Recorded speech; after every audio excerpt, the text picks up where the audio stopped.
mitsaq, wa akhadallahu mitsaq, ya kan? Ketika Allah Subhanahu wa taala mengambil perjanjian, Allah kumpulkan semuanya. Kemudian Allah tanyakan kepada mereka, alastu bi rabbikum, bukankah aku ini adalah Tuhan kamu? Tuhan kamu, Rabb yang paling berhak disembah, diibadahi. Mereka mengatakan bala, iya. Kemudian setelah itu Allah kembalikan lagi, dan itu adalah merupakan perjanjian dan dalam tulang, ya kan, belakang Nabi Adam, ya kan, dan kelak mereka akan tersebar di seluruh dunia menjadi anak keturunan Adam.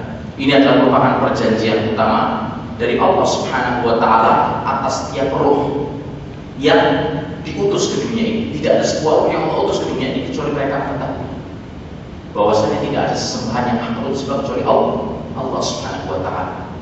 Manusia secara fitrah tahu bahwasanya Tuhan mereka adalah Allah Subhanahu wa taala yang menciptakan mereka, Allah memberikan rezeki, yang menghidupkan mereka, mematikan mereka, menjaga mereka adalah Allah Subhanahu wa taala. Oleh karena itu, setelah itu Allah turunkan petunjuk-petunjuk baik para nabinya ataupun kitab sucinya sebagai penunjuk jalan tambahan untuk manusia itu mengetahui tentang peribadahan yang benar kepada Allah Subhanahu wa taala. Bahwasanya Allah satu-satunya zat yang paling berhak untuk diibadahi, dan kita tidak melaksanakan peribadahan ini kecuali menurut apa yang disyariatkan dan ditentukan oleh Allah Subhanahu wa taala. Takrimul awwal أن الله سبحانه وتعالى كرم بني آدم. التكريم الثاني أن الله سبحانه وتعالى أخذ على بني آدم العهد والميثاق أن يعبدوا الله لا يشركوا به شيئا. ثم بعد ذلك جعل الله سبحانه وتعالى المخلوقات من بني آدم أن تسير على وجه الأرض. الله عز وجل يقول في القرآن الكريم: فأما الإنسان إذا ما ابتلاه ربه فأكرمه ونعمه فيقول ربي أكرمن وأما إذا ما ابتلاه وقدر عليه رزقه فيقول ربي أهانن. هكذا الله سبحانه وتعالى جعل الدنيا فيها الفتن حتى يميز الله الخبيث من الطيب. والله يقول في القرآن: يمحص الله الذين آمنوا ويمحق الكافرين. أم حسبتم أن تدخلوا الجنة ولما يعلم الله الذين جاهدوا منكم ويعلم الصابرين. فكان هناك في هذه الدنيا من الفتن. لذلك قال النبي صلى الله عليه وسلم: حفت الجنة بالمكاره وحفت النار بالشهوات. فمنهم من يؤمن بالله سبحانه وتعالى ومنهم من يكفر. إذن التكريم الثالث هو تكريم الله سبحانه وتعالى لمن آمن من بني آدم. Saudara sekalian dimuliakan Allah Subhanahu wa taala.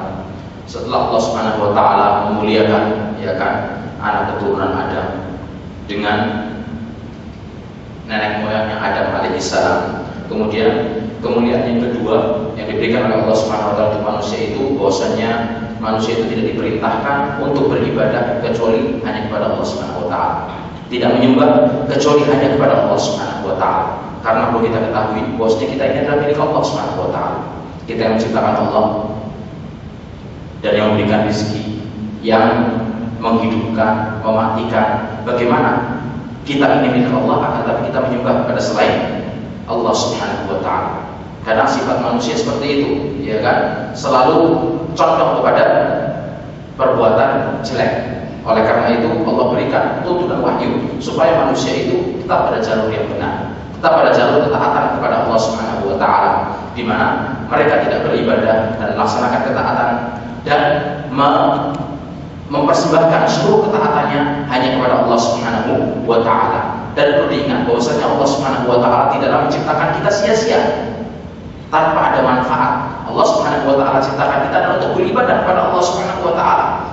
Seperti Allah sebutkan dalam ayat-ayatnya. Dan ingat, perjalanan manusia di dunia ini yang sementara ini penuh dengan ujian jelas.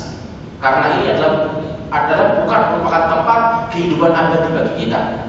Ya kan, seperti Rasulullah SAW sabdakan dalam hadisnya bahwasanya surga itu dihiasi, ya kan, dengan penuh, ya kan, kesusahan, kesulitan, kepayaan, ya kan. Akan tapi neraka dihiasi dengan penuh keindahan, di mana dituntut kepada setiap seorang untuk berjuang, ya kan, beribadah kepada Allah, melaksanakan ketaatan, perintah Allah, jauhi larangan-larangan Allah Subhanahu wa taala. Tujuannya apa? Untuk mendapatkan kehidupan abadi bahagia kelak nanti di dalam surga Allah Subhanahu wa taala. Allah Subhanahu wa taala hadzal khalq wa karrama ba'da dhalika Adam, thumma marra ukhra karrama min bani Adam min dhurriyyatihi, thumma ba'da dhalika karrama Allah Subhanahu wa ta'ala man amana billah. لا تعتقدون أن مرتبة الإيمان هي مرتبة واحدة، لا. الله سبحانه وتعالى يقول في القرآن: والعصر إن الإنسان لفي خسر إلا الذين آمنوا وعملوا الصالحات وتواصوا بالحق وتواصوا بالصبر. فإذا من آمن بالله سبحانه وتعالى له درجتين: إما أن يكون درجة الجاهل الذي لا يعلم شيئا فيعبد الله على جهل، وهذا إذا فعله الإنسان فإنما شابه النصارى، لأن النصارى لما ضلوا، لماذا أضلوا؟ لأنهم عبدوا الله على جهل. إذا المرتبة الأولى أو المرحلة الأولى أن يكون الإنسان جاهلا، المؤمن جاهل يعبد الله على جهل. المرتبة الثانية لا، هو العالم الذي يعبد الله سبحانه وتعالى على علم. الله عز وجل يقول في القرآن: قل هل يستوي الذين يعلمون والذين لا يعلمون. قل هل يستوي الذين يعلمون والذين لا يعلمون. والله سبحانه وتعالى لما أراد أن يبين لعباده مرتبة العلم وفضل العلم قال الله سبحانه وتعالى لنبيه صلى الله عليه وسلم: وقل رب زدني علما. لا تقل ربي زدني مال، زدني منصب، أريد زوجات، لا، وقل رب زدني علما. لماذا؟ لأن مرتبة الإيمان هي مرتبة متفاوتة. مرتبة الإيمان مراتب متفاوتة، مرتبة الأدنى ثم الأعلى ثم الأعلى ثم الأعلى، وكلما زاد المؤمن علما زاد رفعة، ليس فقط في الدنيا، حتى في الجنة. حتى في الجنة الله سبحانه وتعالى مثل على هذا لما